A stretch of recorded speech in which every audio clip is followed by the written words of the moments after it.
Charles Lil Buck Riley is a world-renowned dancer and performer, a star of the international art scene.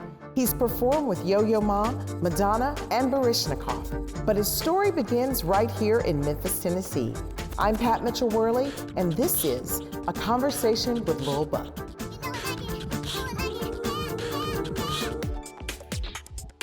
Your story of dance starts right here in Memphis. What was that moment for you where you went, I'm the best me when I dance? That moment, I believe, for me was when, I believe it was when I was around the age of maybe 16 years old. Mm-hmm. I started juking and, just for fun. I started doing this dance style, Memphis Jukin', which is an original dance style out of the city of Memphis, Tennessee. Started doing that with my older sister. Mm-hmm. And we just did it, just because it was something that kept us happy and something that we thought that was just amazing. Yeah. That came out of the city. And so I did it for fun. And I found myself just obsessed with it. And then I just trained and practiced to get as good as I wanted, to get as good as I could. And I think it was about when I was like 16, I started getting a little better. I started getting much better at it. And I started to realize that it was doing more for me. I didn't have a lot of confidence growing up because I grew up with my mom. She's just such a hard worker, and she was raising us as a single parent for a long time, and so I didn't have a lot of,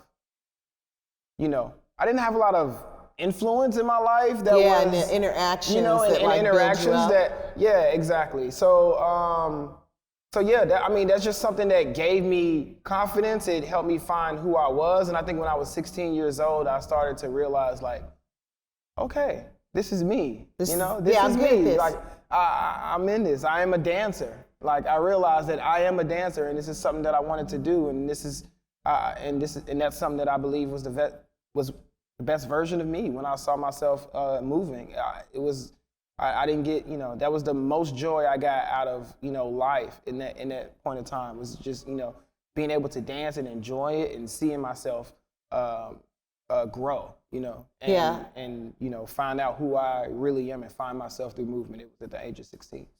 And so when did your sister tell you, oh, you need to do this for real? Well, I think it was more of a thing that I found inside. It was more of me telling myself that this is something that I wanted to do for real. My sister was just good. She was just naturally a great dancer. She was a majorette out here, the captain of her team. So I used to go to her jamborees and watch her dance all the time, and she was just a big influence on my life when it came to, just me wanting to,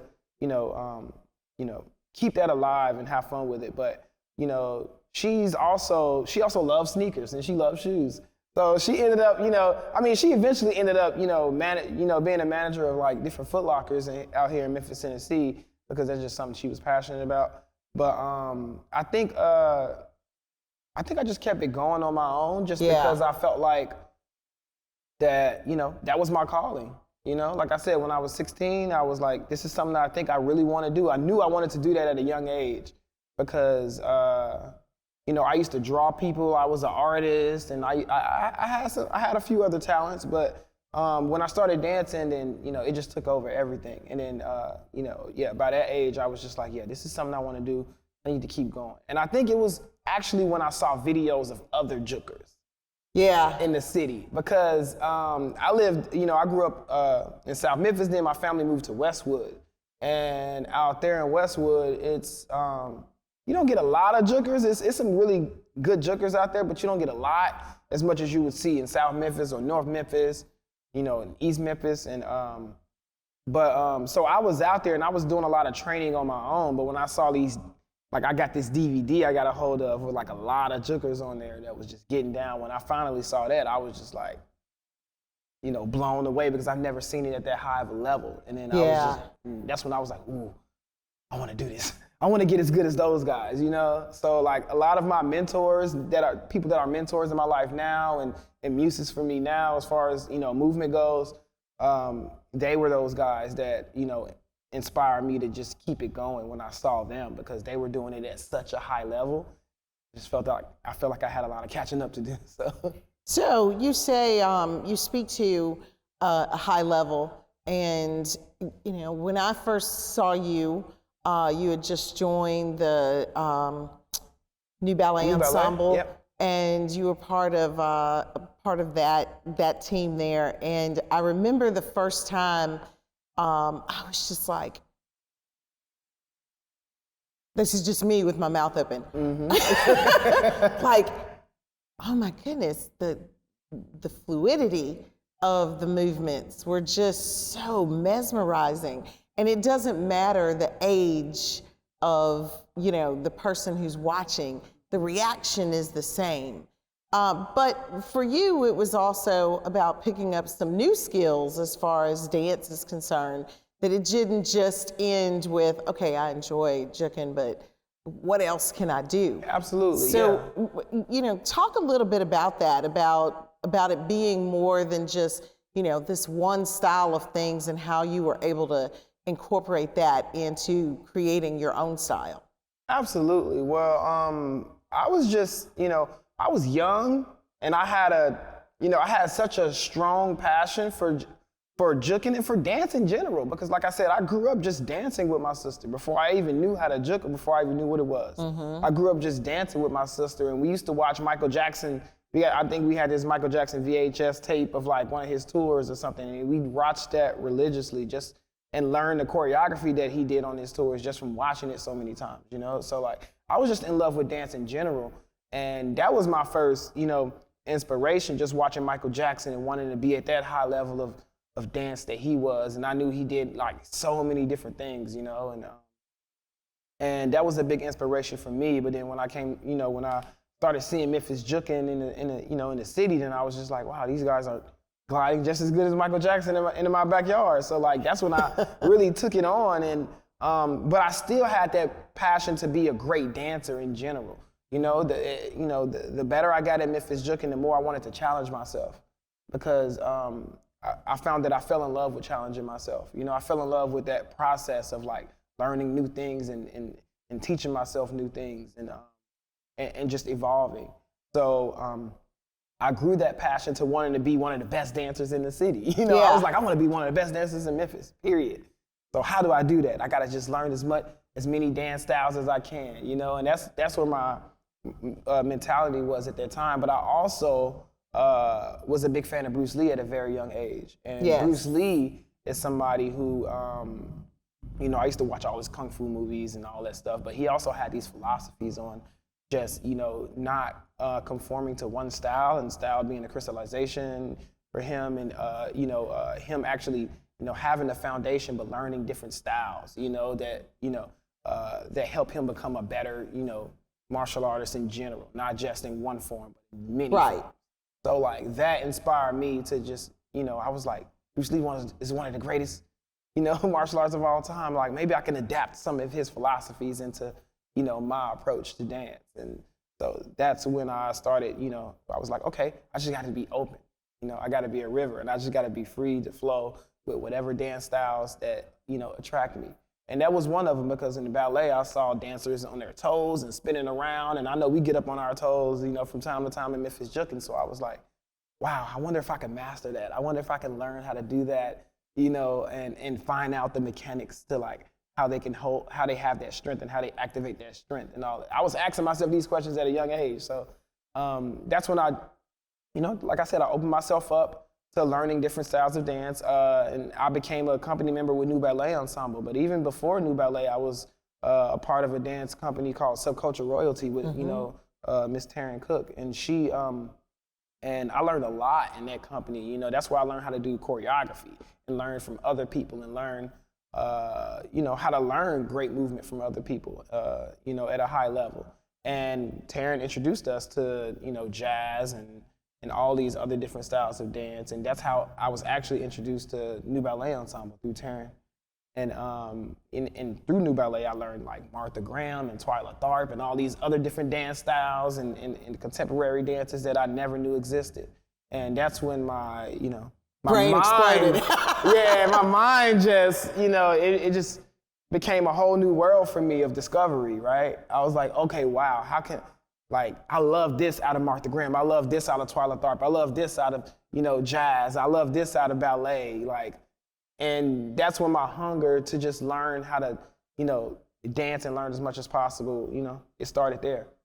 So we've talked a little bit about the art itself, and I'm curious for people who are just like, okay, so what's this guy done? Because maybe they've never seen you, but they don't know they've seen you is probably a better. That might be what it is. Because if they watch TV,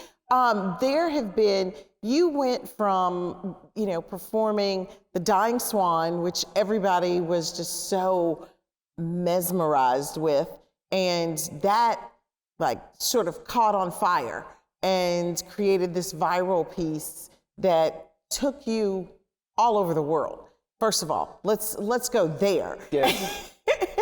Did you think we'll talk a little bit about The Dying Swan, just, sort of give what was the idea behind it? What was the... Well, the idea came from Katie Smythe, actually, from New Ballet Ensemble. She's the artistic director there. And it came from just her seeing me being able to dance to different types of music, Mm-hmm. and within my dance style, because Memphis Jookin is just such a versatile thing. That's something we used to play with all the time before I even got to New Ballet. It was just like dancing to rock and roll or dancing to different, just for the fun of it, just for laughs, right? But we would, do it at an incredible level at the same time, even though we were playing with it. So I did that a lot in New Ballet, and I think Katie, she found out and she saw that, I'm not just, it's not just me dancing to the other music, but I knew how to adapt and flow to the rhythm and cadence and emotion of that the music is giving. Yeah. And so when I danced to classical music, it actually, she saw a difference in my dance style. She saw that it wasn't as, as hard or syncopated as when I danced to Memphis Jookin music, which is it has those beats, it has those different drums. And, she saw that my body was able to slow down and flow and be graceful, but still keep that same that's what I style love is of the movement contrast, that I have. Yeah, exactly. So I think I was a company member with New Ballet. We were going somewhere to a school in West Memphis, Arkansas, I believe, to do this outreach, because New Ballet used to always do these outreach, had this outreach program where we were going to different schools and doing performances for kids and just inspiring them to get into dance.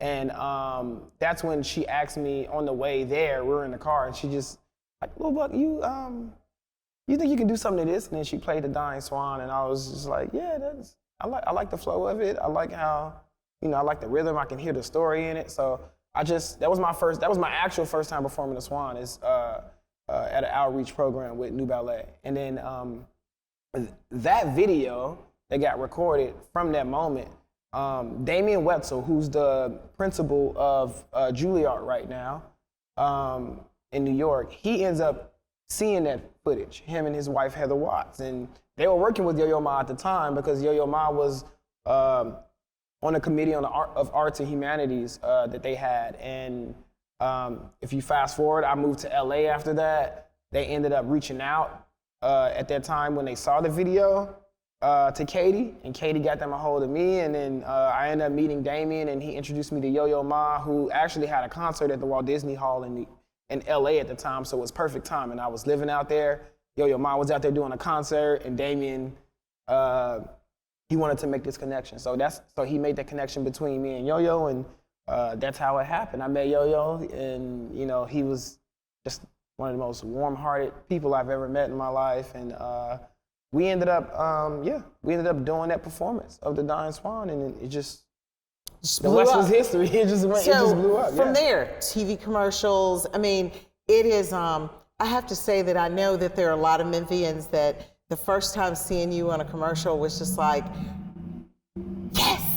It felt so good as a Memphian to see you and to know that you had been, you started out just dancing at home, dancing on the streets, dancing in schools, and now here you are and the world is watching you.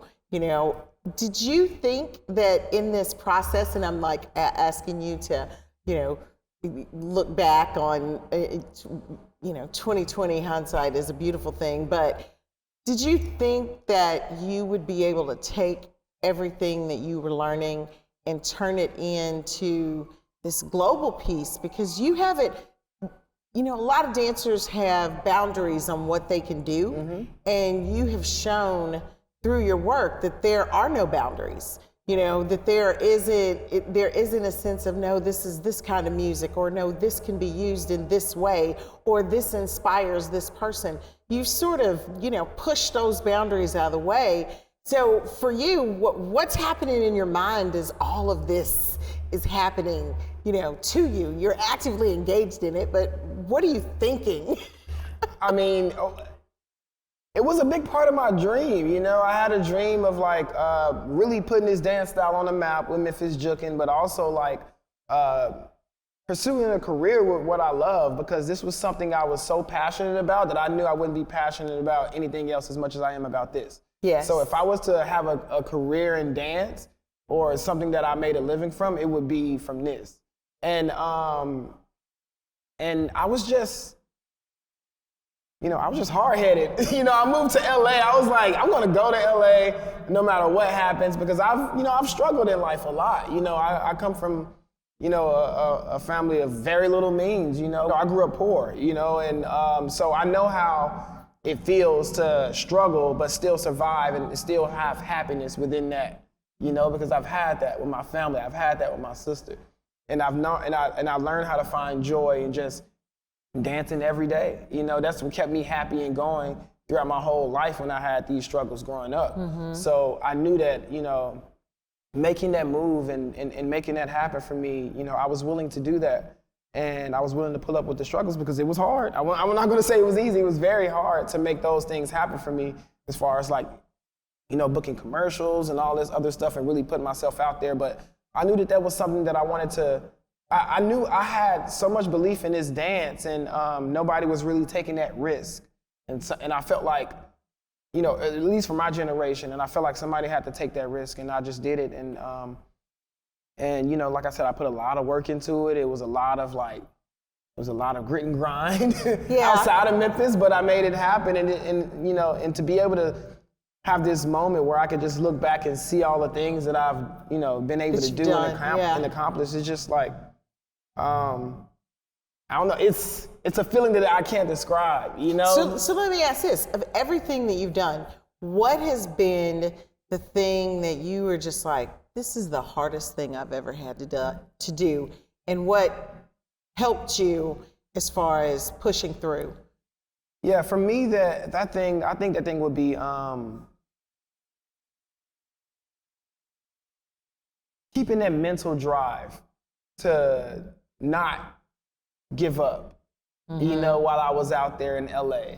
Because when I made that move, I was like 20 years old, not even 21 yet. I was 20 years old going on 21. And I made that move to pursue my dance career just because I felt like I felt personally like I hit a ceiling in Memphis, and the opportunity for dance out here at the level that I know that I aspired, to have and that I wished Memphis would have and that I wanted Memphis to have, it just wasn't there yet. So that's why I made that move to LA. But I think the hardest thing was keeping that mentality alive inside, even through all the struggles, because it was hard. I moved out there, mom gave me like $100, you know what I'm saying? And I moved out there with a friend that just believed in me that I made out there in LA. And I was living out there with him and his fiance, So they just had a lot of belief in me, and I was just lucky enough to have people like that around. But it was hard because you don't have it's like you have the goal in mind, and you know what you want to do, but there's no set path to take. So you got to create your own path. So that was the hardest part, was creating my own path and finding out, what those steps were. But I just took it a day at a time, and a lot of things started to attract my way, and I just the hardest thing was like through those adversities that I had in LA. I went through a lot of times where I was moving from place to place, from friend's house to friend's house, and all of this stuff like that. And some moments where I couldn't find a place to stay. So, Yeah. and it's those moments that test you and that make you feel like, is this for me? Should I go back home? Is it going to be like this for a long time, or is it going to get worse? But you gotta have that mental strength and just, and I had that mental drive just to say, no, I've been through worse. I can stick this out. It's going to be worth it. It's going to be worth it for me. It's going to be worth it for the culture. I know what I want to do with it. And, that helped get me through, and just having some support from people back at home rooting me on, from, my mom believing in me, from my friends that I've made in LA believing in me, from these people believing in me. I just wanted to, they just helped me, stay afloat and stay the course. So what's the best career advice that someone has given you? I think the best career advice someone has given me is to always be a student and always have that and have enough patience with your dreams. Because for me, in my generation, I was lucky enough to come up in the generation that I lived in, because we didn't have social media like that, right? We didn't have like Instagram or like that instant gratification that someone can give you. We had that we lived in that world of delayed. You had to create yourself. We lived in that world of delayed gratification. You had to earn that gratification. You know what I'm saying? And right now, and that made you practice more. That made you train more. That made you, you didn't have opportunities. So all you had was to get better and better and better and better until you were actually ready. And even if you were ready, there still wasn't opportunity. So you just had to keep going and getting better and getting better. So when the opportunity finally came, you didn't have to get ready. You were ready. Yeah. And now we live in that generation we have a lot of different ways of, you have so much more access, but at the same time, it's so much instant gratification out there through social media. Somebody can make one dance and then boom, the whole world. They're huge. Huge. They barely practice. Which is good for them, but at the same time, it's like, when it happens, a lot of people start careers really soon, or wants to make a career out of it, and then they end up doing the same thing because that's what got them to that level, and end up doing that to keep up with that.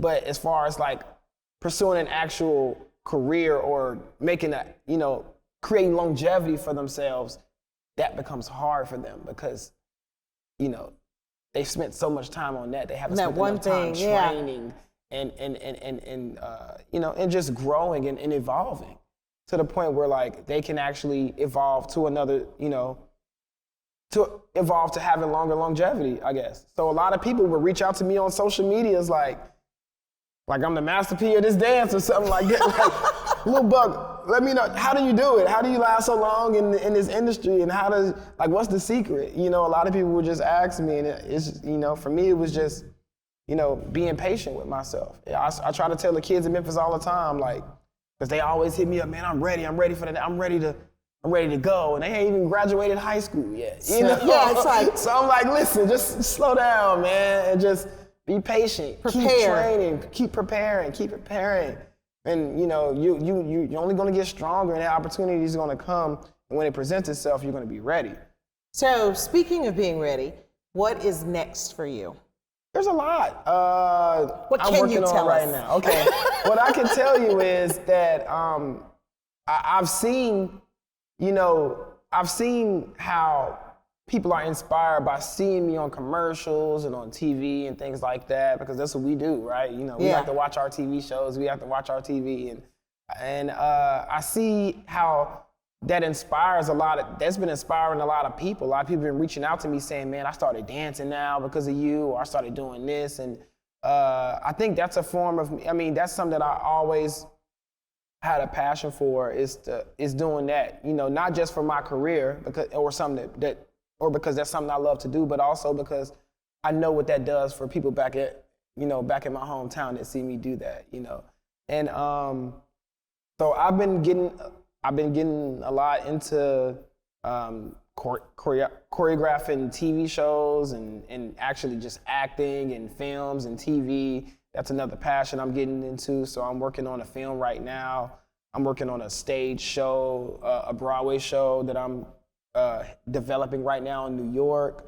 I have my own show called Memphis Jukin' the Show that I've created that right here in the city of Memphis, Tennessee, with all the cast members being native to the city. And we did 2 tours of that, and we're working on an international tour right now. A lot of them, it's going to be their first time traveling internationally. Oh, wow. To like London and Paris and Japan and Korea and places like this. So like, I'm really working on that right now. And yeah, I'm working on the Lil Buck Foundation.